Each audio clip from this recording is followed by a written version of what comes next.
weeks of its final episode, Andor Season 2 closes out what has been one of the most ambitious and mature explorations of the Star Wars universe to date.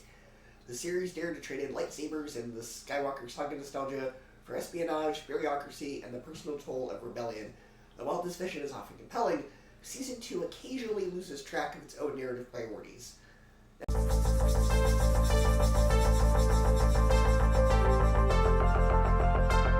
The standout stretch of the season was episodes 7 through 9 that represent the best of what Andor had to offer.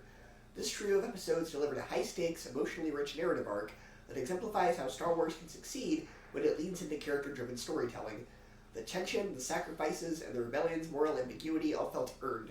It's during this run that the show fires on all cylinders, balancing grounded world-building with the spark of rebellion. The last 3 episodes introduced K2SO, a fan-favorite droid whose dry wit and blunt honesty brought a welcome shift in tone. His chemistry with Cassian adds dimension and energy to a show that often leans into bleakness. K2SO isn't just comic relief. He's a reminder of the stakes, the bonds, and the price of loyalty. However, one of the season's biggest missteps is the overinvestment in the characters of Dedra and Syril. While Syril's late-stage redemption arc offered some thematic closure, neither character quite justifies the screen time they're given. Their storylines often felt like narrative detours, rather than essential components of the rebellion's rise or Cassian's journey. In a series named Andor, it's surprising how often Andor himself fades into the background. And one of the most glaring omissions is the unresolved plotline from the very first episode of the series, way back in Season 1, Cassian's search for his sister. It was introduced as a foundational piece of his character motivation, only to be quietly abandoned with no explanation. This dropped plot thread undermines the show's otherwise meticulous character work, and leaves a narrative void that never quite closes. There's no question that Andor elevates the Star Wars franchise with its mature tone, complex characters, and political nuance. But with that ambition comes the risk of being scattered.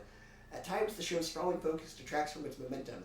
It's a series that demands patience and trust from the viewer, and doesn't always repay it with a cohesive payoff.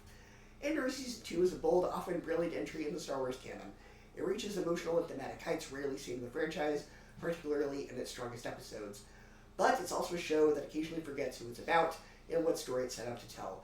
With tighter focus and a commitment to its central character, it might have reached greatness, but as it stands, it's still a strong and thoughtful, if sometimes meandering conclusion. For me, it gets a B and 8 out of 10, and 4 out of 5 stars.